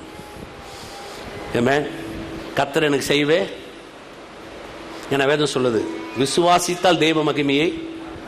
அவ டிப்ரஸ்ல பேசுறா. மார்த்தாள் வந்து என்ன பேசுறா? என்னங்க பேசுறா? நீர் இங்க இருந்தீரானால் லாசரு செத்துருக்க மாட்டான், என் சகோதரன் என்ன பண்ணிருக்க மாட்டான். இப்ப வந்து இயேசு முன்னாடி நிக்கிறாருங்க, இயேசு நிக்கிறாரு. ஆனா அவ பேசுற வார்த்தை என்னது? டிப்ரஸ். என் சகோதரன் செத்து போயிட்டான், நீங்க இருந்தீரானால். இயேசு சொல்ற, நானே உயிர்த்தெழுதலும் ஜீவனா இருப்பேன். உடனே அடுத்து அவ சொல்றா, ஆண்டவரே உயிர்த்தெழுதல் கடைசி நாளில் நடக்கும் என்று நான் அறிந்திருக்கிறேன். டிப்ரஸ். இப்ப அவர் சொல்ற சத்தியத்தை அவளால பார்க்க கூட முடியல. டிப்ரஸ். ஏன்னா அவ ஆவியில அந்த உலர்ந்த தன்மை, அவ ஆவியில இப்ப ஒரு பெரிய சோகம், அவ ஆவியில அவளே ஒரு சிறையிருப்புல இருக்கிறா. அதெல்லாம் நாங்க விடுதலை கொடுக்கிற இருக்கும் போது கூட அவளால பார்க்கவே முடியும். நம்ம வாழ்க்கையில கூட அப்படிதான் பாருங்க. நிறைய காரியங்கள் நமக்கு நடக்கல, எதிர்பார்க்கிறோம் நடக்கல, விரும்புறோம் கிடைக்கல, சில விஷயங்கள் நம்ம திட்டம் போடுறோம் நிறைவேறல, சில விஷயங்கள் ஆசைப்படுறோம் அது கைக்கு வர மாட்டேங்குது, எல்லாமே வரல. இப்ப டிப்ரஸ்.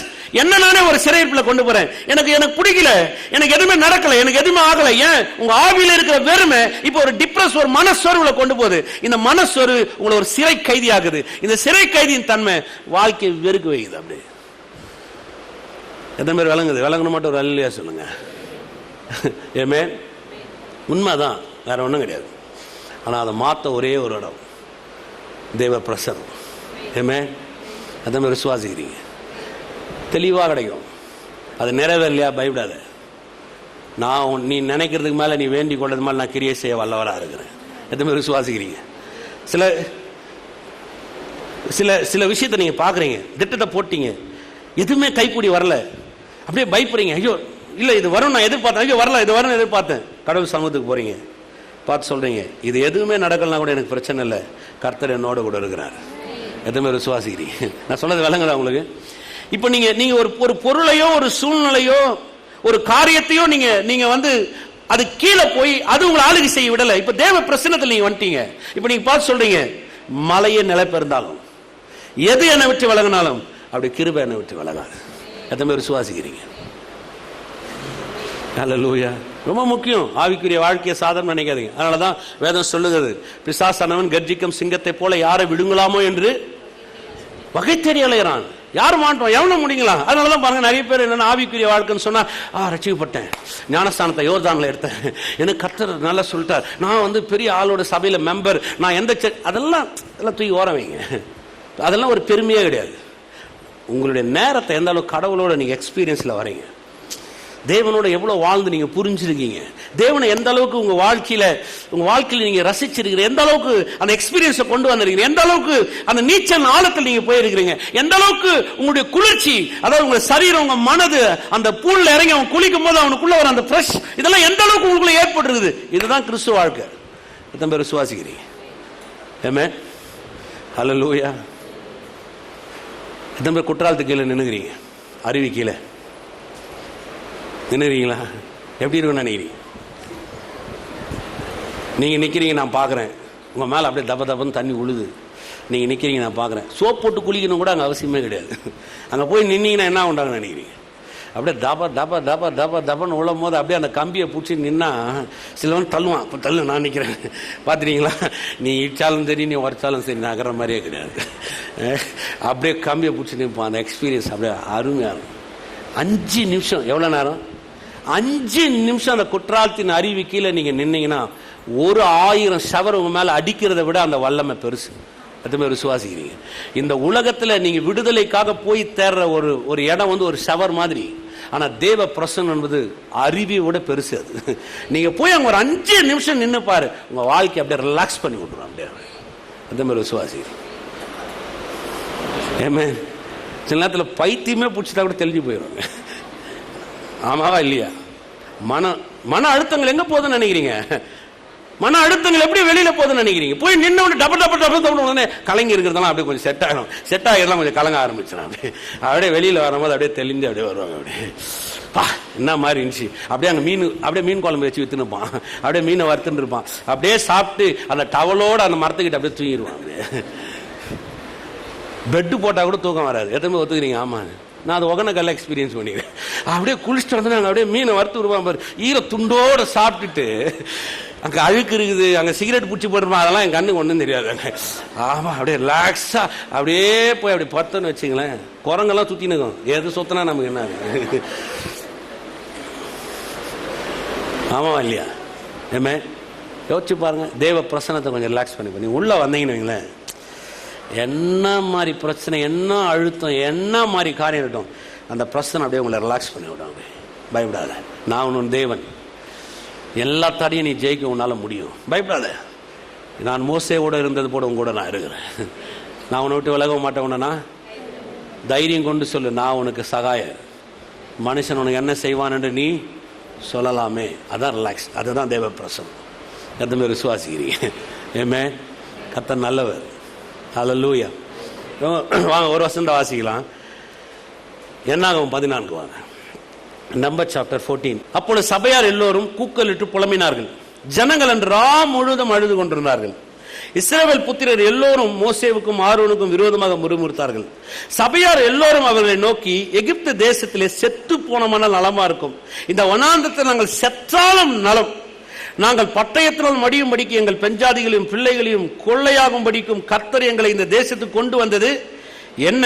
எகிப்துக்கு திரும்பி போகிறதே எங்களுக்கு உத்தமம் அல்லவா? டிப்ரெஷன்.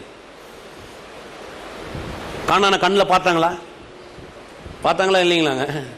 போயிட்டு வந்தவங்களாம் கானான் தேசத்தை 40 நாள் சுற்றி பார்த்துட்டு வந்தான். கானான கண்ணில் பார்த்தான். அந்த பழத்தை கையில் தூக்கிட்டு வந்தான். அந்த தேசம் நல்ல தேசம் சொன்னான், எல்லாம் கரெக்ட். ஆனால் உள்ள ஒரு பெரிய டிப்ரெஷன். அவனால அது நமக்கு கிடைக்குமா? இந்த தேசத்தில் நான் வாழ முடியுமா? இவ்வளவு நல்ல தேசத்தை நான் இருக்க முடியுமா? இப்ப அவனுக்கு என்ன, அவன் கண்ணு முன்னாடி பார்க்கறது கிடைக்காம போயிருமோ? இப்ப அவன் கண்ணு முன்னாடி பார்க்க ராட்சதங்களை என்ன கொண்டுடுவாங்களோ? இது நான் சுதந்திரத்திற்கு முடியும் நினைக்கிறேன். இப்ப வந்து பாருங்க, அவனை ஒரு டிப்ரெஸ் ஆகுது. உள்ள போய் அந்த அழுத்த அவனை என்ன பண்ணுது? முழுதும் அழுகுறானா, கூக்குரல் இடுறானா, புலம்புறானா.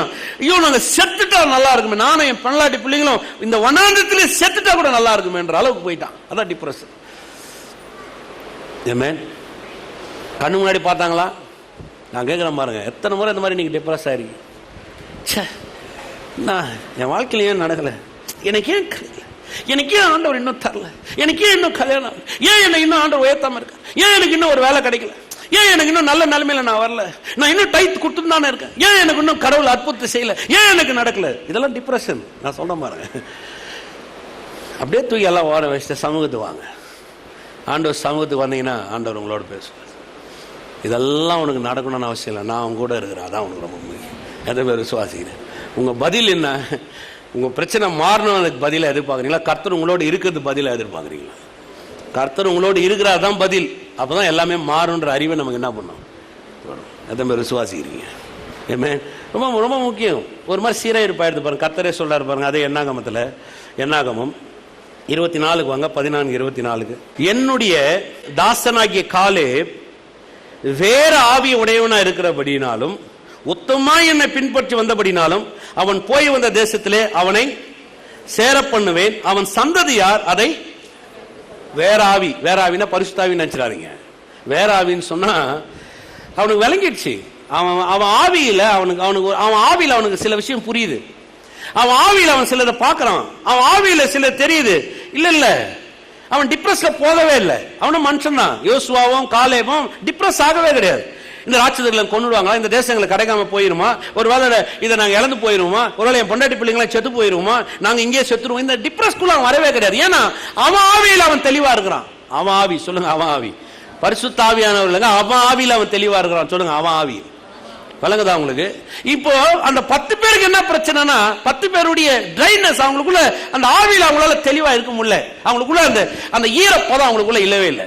ஆனா காலேபுக்குள்ள ரொம்ப தெளிவா இருக்கிறான். கர்த்தர் சொல்ல வேற ஆவியை, பரிசுத்த ஆவியான்னு சொல்லவே கிடையாதுங்க. வேற ஆவியை, வேற ஆவின்னு சொன்னா அவனுக்கு அந்த ஆவியில் நல்ல தெளிவு இருக்குது. இல்ல கர்த்தர் செய்ய வல்லவரா இருக்கிறார். ஏமே அவன் டிப்ரெஸ் ஆகவே கிடையாது. எந்த மாதிரி விசுவாசிக்கிறீங்க? பல முறை இருக்கும் பாருங்க. இது இயல்பு. சில விஷயங்கள்லாம் ரொம்ப சில விஷயங்கள்லாம் எழுதி வச்சு நான் ஜெபம் பண்ணுவேன். சில இதெல்லாம் அப்படியே இப்படிதான் வரணும், அப்படிதான் ஜெபம் பண்ணியிருக்கேன். நடக்கல உடனே அப்படியே சில நேரத்தில் அப்படியே யோசிக்கிற மாதிரி ஆகிடும். ஆனால் ஒன்று உங்களுக்கு சொல்கிறேன் பாருங்க, அப்படி சமூகம் இருக்குது பாருங்க. எது நடக்குதோ எது நடக்கலையோ, எது வாய்க்குதோ எது வாய்க்கலையோ, எது அங்கே இருக்குது அதெல்லாம் எனக்கு தெரியாது. ஆனால் ஒன்று மட்டும் எனக்கு தெரியும், கர்த்தர் என் கூட இருக்கிறார். அவ்வளோதான். எதுவுமே விசுவாசிக்கிறீங்க? ஏன்னா கர்த்தர் என் கூட இருக்கிறார்னா எல்லாவற்றையும் அறிந்தவர், சர்வஞானி, சர்வ வல்லவர், சர்வ வியாபி. அவர் சொல்லாகாம அவர் கட்டளையிட அவ்வளோ பெரியவர். என்னோடு கூட இப்போ இடைப்பட்டு கொண்டிருக்கிறார். இப்ப எது நடக்குது எது நடக்கல என்ன ஆகுதுன்ற பதட்டம் கிடையாது. கர்த்தர் எனக்கு செய்ய வல்லவரா இருக்கிறார். எதுவுமே விசுவாசிக்கிறீங்க? ஏமே அப்ப அதுல வெளியில வர முடியும். 3 காரியத்தை சொன்ன பாருங்க. ஒன்று எரிச்சல்ன்றது ஒரு ஆவி. எப்போ உங்க ஆவி ட்ரை ஆகுதோ அப்போ எரிச்சல் ஆவி உள்ள வரும். உங்க ஆவி எப்போ ட்ரை ஆகுதோ அப்போ பொய்யின் ஆவி உங்களை வஞ்சிக்கும். சில நேரத்தில் அது தெரியாது, பொய்யா நல்லதா உண்மையான எதுவுமே தெரியாது. 3வது சொன்னேன், டிப்ரெஸ், மனசோர்வின் ஆவி. இது ரொம்ப ஒரு கொடூரம் பாருங்க. இது பயங்கரமா உங்களை நீங்களே ஜெயிலில் போட்டு முடிக்கிற மாதிரி, உங்களை நீங்களே ஒரு சிறை இருப்பாக்குற மாதிரி. ஆனால் கர்த்தர் நல்லவர். ஏமே ஏன் இதை உங்களுக்கு சொல்றேன் தெரியுமா? அவர் நம்ம மேலே வச்ச அன்பு யாருமே வைக்க முடியாத ஒரு அன்பை அவர் நமக்காக வச்சிருக்கிறார். உன்னத பாட்டில் சாலமோன் சொல்றான் பாருங்க, அந்த அன்பை கொஞ்சம் விலைக்கு காமிக்கிறேன் வாங்க. உன்னத பாட்டு 8:6 வாங்க. நம்மளாம் அதெல்லாம் படிக்கவே மாட்டோம். உன்னத பாட்டுனாவே அது நாங்கள் பெருசாக ஒன்றுமே இல்லைன்னு நினைப்போம். ஆனால் உன்னத பாட்டில் தேவனுடைய அன்பின் உச்ச நிலையை நம்மளால் பார்க்க முடியும். நீதிமொழிகள், பிரசங்கி, உன்னத பாட்டு. கர்த்தர் சொல்றாரு பாருங்க, நீர் என்னை உமது இருதயத்தின் மேல் முத்திரை போலவும். அவர் சாலமோன் சொல்ற கர்த்தர் நம்மளை எப்படி வச்சிருக்கிறாராம்? நீர் என்னை உமது இருதயத்தின் மேல் முத்திரை போலவும் உமது புயத்தின் மேல் முத்திரை போலவும் வைத்துக் கொள்ளும். இருதயத்தின் மேல் முத்திரை போலவும். இருதயத்தின் மேல் சொல்லுங்க. இருதயத்தின் மேல். இருதயத்தின் மேல்லாம் இன்னைக்கு பசங்க லவ் பண்ற பசங்க டாட்டூ போட்டுக்கிறாங்களே, அந்த மாதிரி கிடையாது. நெஞ்சு மேல ஒரு பச்சை குத்தின்னு பார்த்தியா நான் உன்னை நெஞ்சிலே எழுதி வச்சுட்டு இருக்கிறேன், உடனே அப்படியே பயங்கரமா நம்ம மெல்ட் ஆயிடுவாங்க. அதெல்லாம் இல்லை, அதெல்லாம் டுபாகுரு. இன்னைக்கு இருதயத்து மேலே போடுவான், நாளைக்கு அந்த இருதயத்தில் உன்னை கட்ட வாய்த்தில் திட்டுவான், உன்னை போய் போட்டு வச்சேன் பாருங்க. ஆனால் ஆண்டவர் அப்படி இல்லை. ஆண்டவர் சொல்லாரு, இருதயத்தின் மேல் சொன்னா உள்ளம் என் இதய துடிப்பு மாதிரி. நீ அந்த இருதயத்தை தொடவே முடியாது யாருமே. இருதயத்தை யாருமே என்ன பண்ண முடியாது. சமீபத்தில் இங்கே நம்ம நண்பர் ஒருத்தர் அங்கே வேலை செய்கிறார் பாருங்க, ஹார்ட் பர்ஃபியூஷன். அவர் சொல்றாரு, அந்த இருதயத்தை மாற்று சிகிச்சை செய்யும் போது அதை ஸ்டாப் பண்ணி அதை ஆன் பண்ண வைக்கணுமா. அவர் சொல்றாரு, திரும்ப அதை துடிக்க வைக்கிறதுன்றது எந்த மிஷினால முடியாது, கர்த்தரா செஞ்சாதான் பாஸ்டர் முடியும் அப்படின்றாரு. அப்படின்னா அந்த இருதயத்தை தொடரவே அவ்வளவு சென்சிட்டிவ், அவ்வளவு பெரிய விஷயம். உன்னுடைய இருதயத்தின் மேல் என்ன பண்ணி வைத்திருந்தான்? முத்திரையும் போலவும் உமது புயத்தின் மேல் முத்திரை போலவும் வைத்துக் கொள்ளும். நேசம் மரணத்தை போல் வலியுது. நேசம் எப்படியா? நான் இன்னொரு மொழிபெயர்ப்பு சொல்லுது, மரணத்தை விட வலியுது. நேசம் எப்படிப்பட்டதான்? நேசத்தை எக்ஸ்பிளைன் பண்றதுக்கு ஏன் மரணத்தை காமிக்கிற? அப்படி ஒரு பாசிட்டிவான விஷயத்தை சொல்லுங்க, நெகட்டிவான விஷயத்தை வச்சு பாசிட்டிவ் எக்ஸ்பிளைன் பண்றாரு அவரு. நேசம் மரணத்தை விட வலியுதுன்னா எப்படி அதை விளங்கிக்கலாம்? நீங்க சொல்லுங்க பாக்கலாம். மரணம்னா என்னங்க? மரணம்னா என்ன பாருங்க, உதாரணத்துக்கு சொன்னேன். நீங்கெல்லாம் சபை மக்கள், நீங்கெல்லாம் என் மேல அன்பா இருக்கிறீங்க. இப்ப மரணம் வந்துருச்சுன்னு வைங்க, எனக்கு மரணம் வந்துருச்சு, நீங்க எல்லாம் ஒண்ணு சேர்ந்தா கூட அதை தடுக்கவே முடியாது. நாங்கெல்லாம் பாஸ்டர் மேல அன்பா இருக்கிறோம், அவரை விடவே மாட்டோம் அப்படின்னு சொன்னா மரணம் விட்டுருமா? சொல்லுங்க பாக்கலாம். இவ்வளவு பேர் சேர்ந்து மரணத்துக்கிட்ட இருந்து என்னை காப்பாற்ற உங்களால முடியுமா? சொல்லுங்க, நல்லா தான் சொல்லுங்களேன். சொல்லலாம் சொல்றீங்களே, என் உயிரே உங்களுக்கு கொடுப்பேன் பாஸ், அதெல்லாம் டைலாக். என் உயிரே முடியாது. மரணம்ன்றது என்னன்னா, மரணம் வந்துச்சுன்னு சொன்னா அதுல இருந்து என்னை, அந்த மரணத்திலிருந்து என்னை காப்பாற்றுறதுக்கு உங்க யாராலையும் முடியவே முடியாது. உன்னத பாட்டில் சொல்றான், நேசம் மரணத்தை விட வலியுது. அப்படின்னா என்ன? கர்த்தர் மேல வச்ச நேசம் எத்தனை பேர் பிடிச்சி இழுத்தாலும் சரி அதுல இருந்து என்னை கீழே கொண்டு வரவே முடியாது. அதான் அவர் வச்ச மேல நேசம். எத்தனை பேர் விசுவாசிக்கிறீங்க? ஆமென். சொல்லுங்க. மரணத்தை விட யோசிச்சு பாருங்க எவ்வளவு பெரிய நேசத்தை அவர் நம்ம மேல வச்சிருக்கிறாரு. நேசம் மரணம் வந்துச்சுன்னா எவ்வளவு பேர் இருந்தாலும் அதை இழுத்துன்னு போயிடும். அது கர்த்தர் சொல்றாரு இங்க உன்னத பாட்டுல சாலமோன் சொல்றான், கர்த்தருடைய நேசம் எப்படிப்பட்டதான், அந்த மரணம் கூட தோத்துறையா அவர்கிட்ட தோத்திருச்சு. மரணம் தோத்துச்சா தோக்கலீங்களா? மரணம் நம்மளை பிடிச்சி இழுத்துருச்சு. ஆனா அவர் நேசம் அந்த மரணத்தையே ஜெயிச்சு நம்ம மேல கொண்டு போச்சு.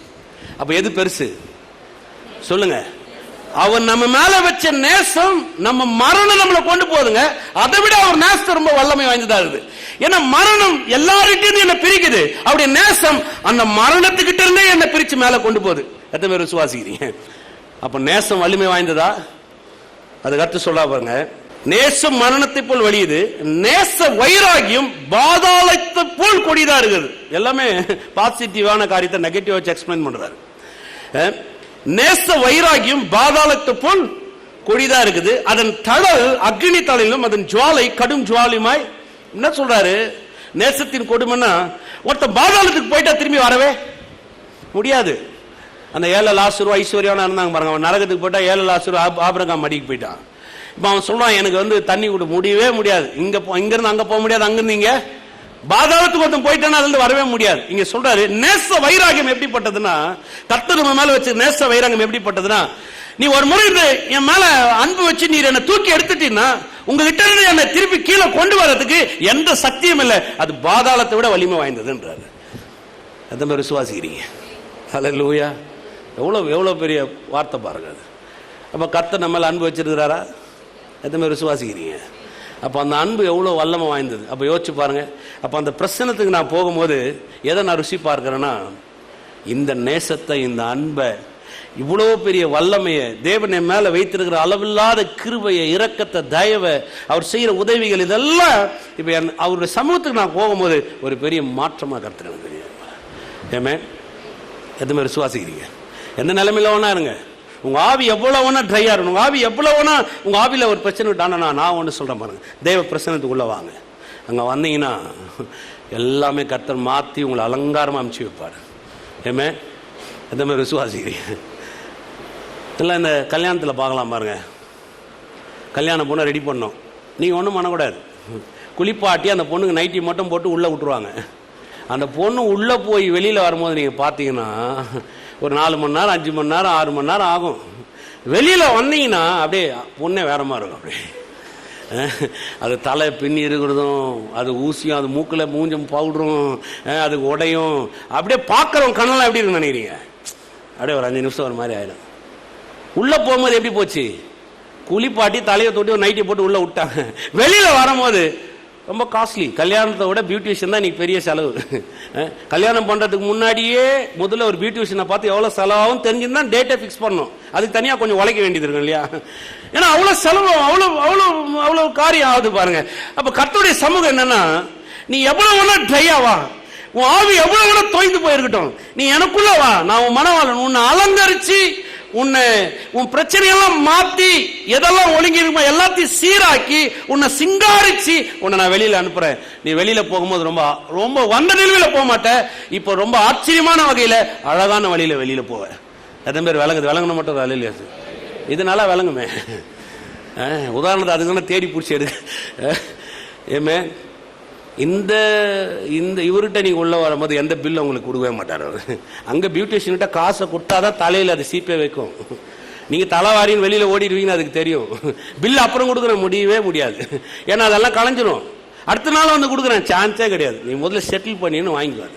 ஆனா இவர் அப்படி கிடையாது. ஒவ்வொரு நாளும் உங்களுக்காக காத்து கொண்டிருக்கிறார். உன் ஆவி எப்படி வேணாட்டு வா, எங்கிட்ட வா. கசப்பா எங்கிட்ட வா, ரொம்ப பிரச்சனை எங்கிட்ட வா, உன் ஆவில சமாதானம் எங்கிட்ட வா, உன்னுடைய வறண்டு போயிருக்க ஆவி எங்கிட்ட வா, எங்கிட்ட வா, நான் மாத்துறேன். அந்த சமாரிய சிறிக்கு சொன்னாரு பாருங்க, நான் கொடுக்கும் தண்ணீர் உனக்குள்ளாய் ஊறுகிற ஜீவ தண்ணீராக இருக்கும். அது உனக்குள்ளாய், சொல்லுங்க உனக்குள்ளாய். அது சொல்லாரு, ஒரு நாளும் உனக்கு தாகம் உண்டாகவே உண்டாக்காது. உன்னை அப்படியே அந்த தண்ணி உன்னை அப்படி வச்சிருக்கும். உன்னை அப்படி மாத்த என்கிட்ட வா நான் அதை மாத்தி காமிக்கிறேன், நான் அதை சரியாக்குறேன், உன்னை அலங்கரிக்க, நீ பயப்படாத, எல்லா எரிச்சலும் மட்டும் நீக்கிறேன், எல்லாம் எந்த இடத்துல ஏமாந்ததெல்லாம் உன்னை மாத்திர, என்கிட்ட வா. தேவ பிரசன்னம் எப்படிப்பட்டதுன்னா நீங்க மாத்திரமே எக்ஸ்பீரியன்ஸ் பண்ணக்கூடிய ஒரு இடம், உங்களுடைய ஆவியை புதுப்பிக்கிற ஒரு இடம், உங்க ஆவிக்குள்ளாக ஒரு நிறைவு கொண்டு வருகிற இடம், உங்க ஆவிக்குள்ளாக தேவனுடைய நேசத்தை பரிபூர்ணமாய் அனுபவிக்கிற ஒரு இடம், அதுதான் தேவ பிரசன்னம். ஆமென். அதே மாதிரி விசுவாசிக்கிறீங்க? அல்லேலூயா. கர்த்தர் நல்லவர். ஆமென். பிலிப்பியர் 4:4 பவுல் சொல்றாரு பாருங்க, கர்த்தருக்குள் எப்பொழுதும் சந்தோஷமா இருங்கள். சந்தோஷமா இருங்கள் என்று மறுபடியும் பக்கத்தில் பார்த்து சொல்லுங்க, கர்த்தருக்குள் எப்பொழுதும் சந்தோஷமா இருங்க. சொல்லுங்க, நல்லா தான் சொல்லுங்களா, அதெல்லாம் சொல்லுங்க, கர்த்தருக்குள் எப்பொழுதும் சந்தோஷமா இருங்க. எவ்வளோ அருமையாக சொல்கிறா பாருங்க. மறுபடியும் சொல்கிறேன், சந்தோஷமா இருங்க. சொல்லுங்க அவங்களுக்கு, மறுபடியும் சொல்கிறேன், சந்தோஷமா இருங்க. ஆமென். எப்படி எப்பொழுதும் சந்தோஷமா இருக்குது? பவுல் சொல்றாரு, இந்த உலகத்தில் இருக்கிற எந்த பிரச்சனையும் அந்த பிரசன்னத்துக்கு ஈடே கிடையாது.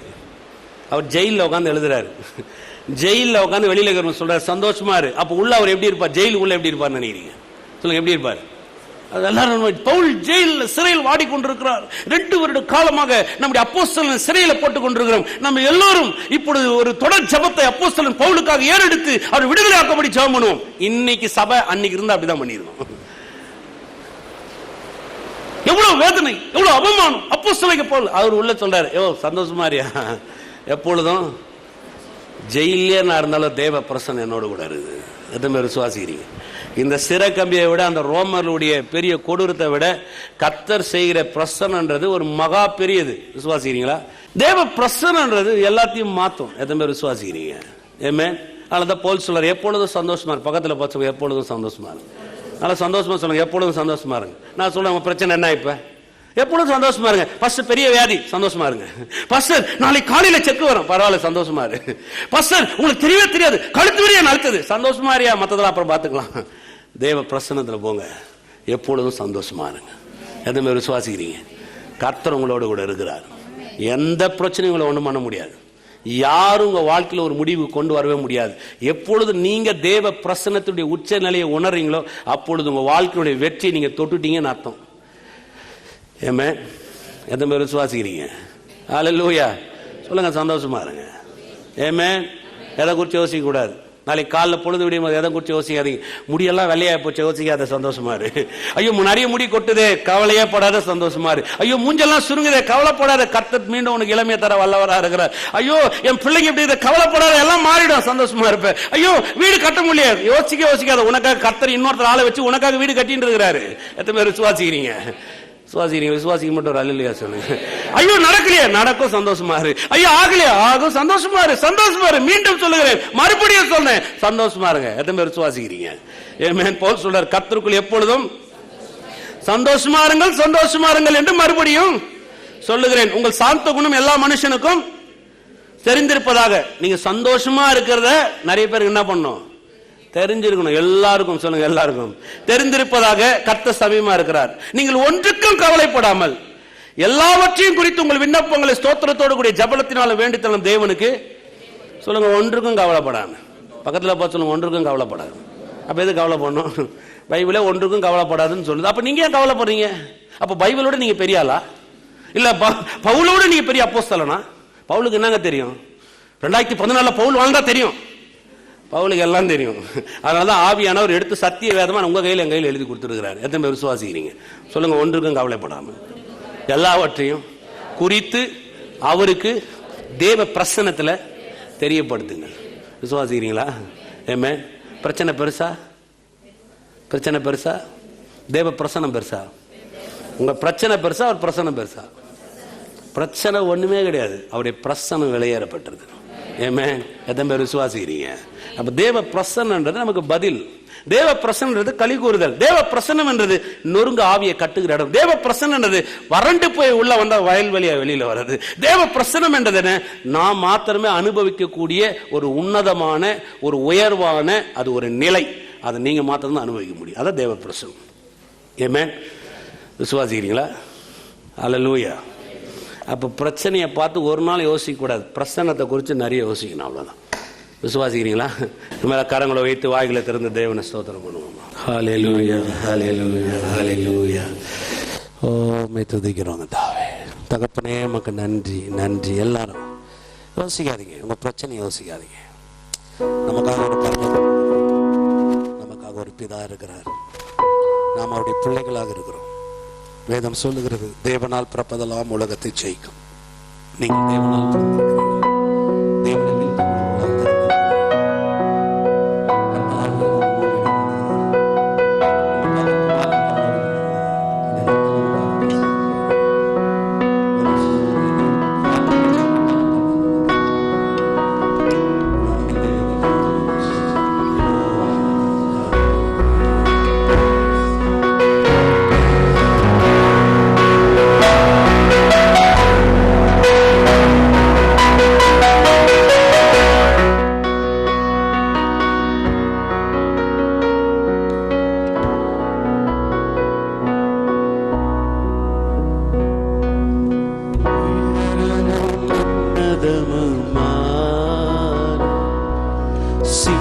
சிங்காசனத்தில் வீற்றிருக்கும் உயரமும் உன்னதமும்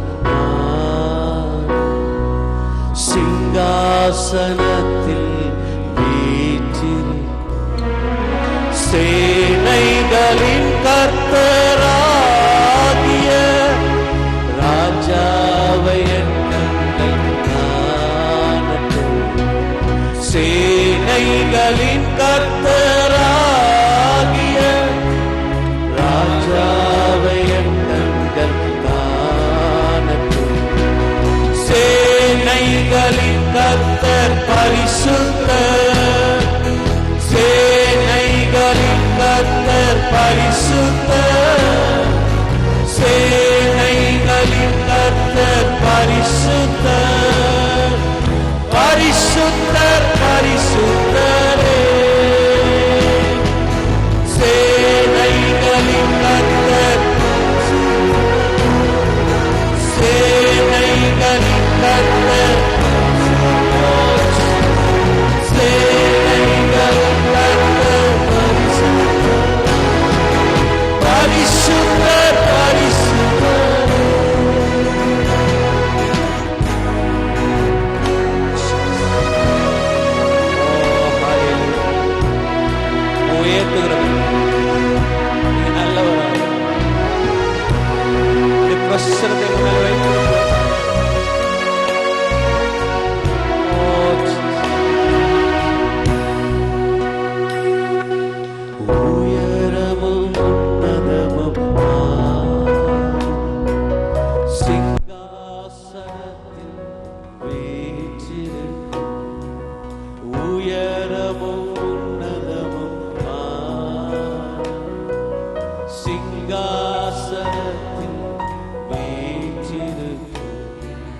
சேனைகளின் கர்த்தராகிய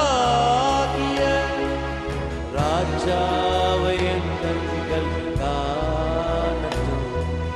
சேனைகளின் கர்த்தராகிய ராஜாவை எண்ணங்கள் காணட்டும். சேனைகளின் கர்த்தர் பரிசுத்தர், சேனைகளின் கர்த்தர் பரிசுத்தர், சேனைகளின் கர்த்தர் பரிசுத்தர், பரிசுத்தர் பரிசுத்தரே. சேனைகளின் கர்த்தர் பரிசுத்தர், சேனைகளின் கர்த்தர் பரிசுத்தர், சேனைகளின் கர்த்தர் பரிசுத்தர்.